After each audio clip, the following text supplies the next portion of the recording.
Hello, Moto. Hey, what's up, everybody? It's a Friday. We made it to the end of the week, and that is pretty freaking awesome, if you ask me.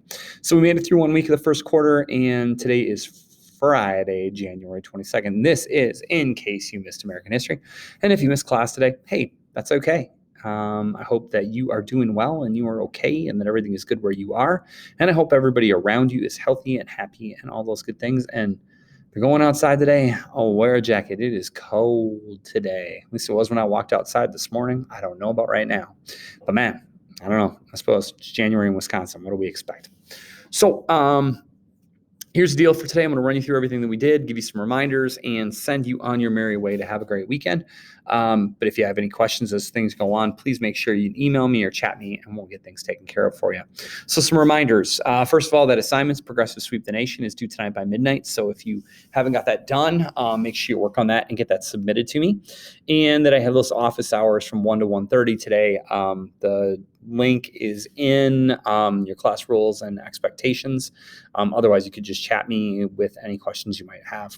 I want to talk really briefly. If you were in class yesterday, we did those groups. I thought you guys did a great job with those. Got a lot of really intelligent responses, and I kind of, obviously I popped in. I witnessed some really good working together. I saw some really smart strategy for how to break things up. And overall, I was just really pleased with how you guys did. The first time you do something in a class, whether it be group work or, independent work time on something, you worry about how it's going to go. And I thought you guys handled the breakout rooms really, really well. So today what we're going to do is we're going to look at parts of life that the progressives thought needed to change, or parts they thought they could have a big influence on. And then we'll start looking at those things by breaking down the progressives and the media. And then any time that you have left planned for American history, if you still have work to do, go ahead and use that time to work. Otherwise, use it to have a great weekend. And as always, if you have any questions, please make sure and let me know. All right. So we did 3 slides today, and the first one is this one's pretty simple, and that's where did progressives feel like they could make change, and more importantly, where did they think was the most efficient places or the most bang for their buck, what we're going to get the most out of it if we address these areas of life. And so they decided first to focus on the media. Now, the reason that they decided to focus on the media is back then that was where people got their information. And when we talk about media back then, we're basically talking about newspapers and magazines. There wasn't TV, there wasn't radio until 1920. There definitely wasn't any internet, and there was none of the TikTok or Insta or Twitter or anything like that. And so they had to rely on the written word, whether it be newspapers, magazines, or even books that we'll talk about a little bit later. The next area they decided to focus was on schools. Now, if you're thinking, well, of course, they wanted to change the way kids thought. No, they really wanted to change the way school worked so that kids would become more independent thinkers, so they could work together with people, so they learned a problem-solving approach. They thought it wasn't necessarily about 3 times 3 is 9. It was more about, okay, how am I going to attack this problem? How am I going to go through figuring out this thing? And so schools changed a lot during the progressive era. Then they focused on city governments, state governments, and the federal government for probably the obvious reason that they're the ones making the law. They have the power. They're representing us. And so if we can't get them to change the way that they're doing things, ultimately it's really hard to make major moves without them on your side. You can work from the bottom up, but you need cooperation from the top parts of things to get things really, really done. Okay, so we're going to look a little bit at the media today and how they changed the media. Now, one of the complaints that we get most often about the media today is the media isn't just trying to give you the information, they're also telling you how to think. They're indoctrinating you, or they're giving you a bias. Bias means to slant towards one side or the other. And progressives didn't agree with that. They felt like if they told you how to think, they were going to irritate some people and they'd be less likely to listen to the message. And so progressive media really thought it was their job to inform. They gave you the good and the bad. If you did the group work yesterday, one of the things that I asked you to do was to give the positive and the negative of each side of the argument. So for instance, if you chose people should or should not wear masks, You can't just go, well, I think masks are the right thing to do. And so you only give the facts on that side of things. You would have to give the facts supporting why maybe you don't wear masks. And so you might not agree with that, but progressives really thought that their job was to give out the information so that people could be the most informed about things that they could be. And so obviously back then they really had magazines, radio. I didn't put books on the thing, but books as well. And because that's how people got their information. About 95% of American families, it's roughly depending on the city, got a daily newspaper. That was how they knew things. Because otherwise, if you were waiting to get news word of mouth, you weren't going to get that from anywhere outside of your block or your town. Because if you lived in Milwaukee, they might not even know what's going on in Chicago. And so without the newspaper, you weren't going to get that information. And also, you had telegraphs, but news traveled a lot more slowly back in the day than it did now.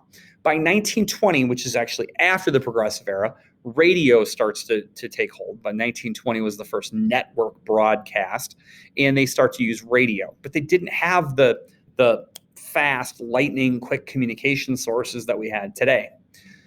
A lot of progressive people that were involved in the media were referred to as muckrakers. That nickname came from Teddy Roosevelt.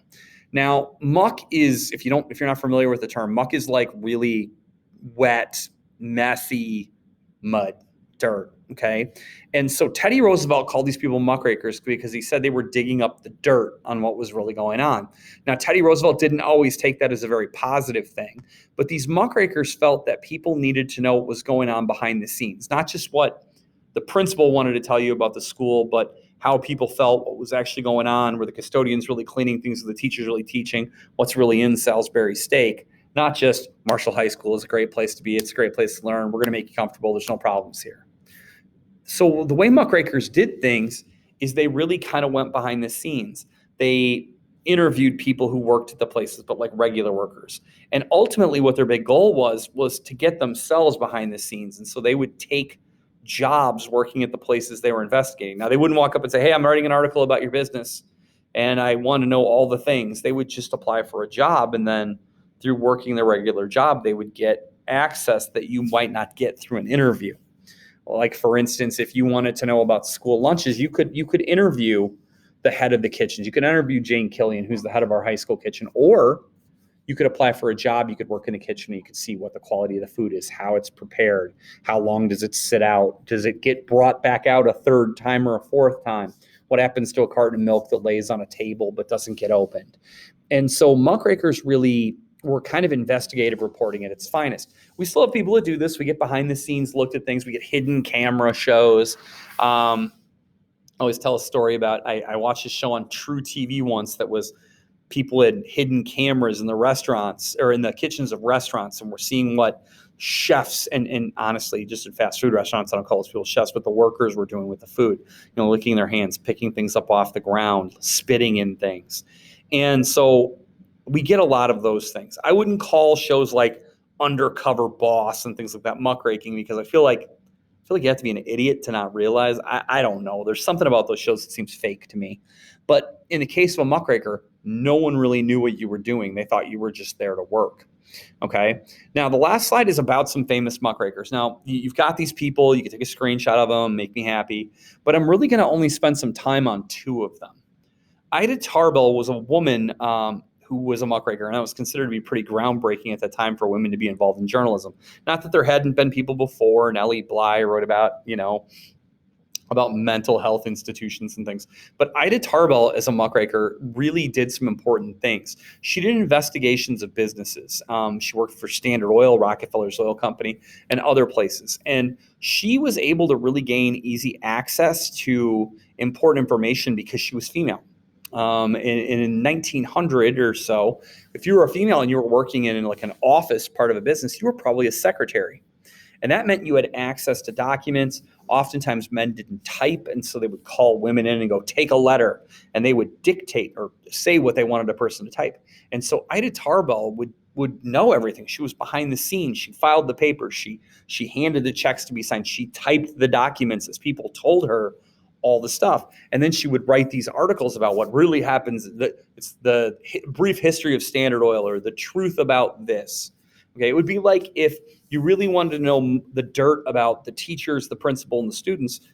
Be a school secretary. You hear everything. You hear the phone calls. You get the Billy's at home pooping, so he's not going to be at school today stories. Sorry if that was inappropriate. But they know the dirt. They hear the people complain. They know what happens when you get thrown out of class. They hear the teacher side. They hear you complaining. They hear you calling your mom. They hear the principal calling your mom. And so Lee, who's our school secretary, she probably knows the most about what's going on in the school. And Ida Tarbell used that to write these articles. Last but not least, Upton Sinclair. He wrote a book called The Jungle. And The Jungle is all about the meat and food industry and what happened inside those places. Now, if you're in class today, I read probably about a 3 or 4 minute chunk of the book.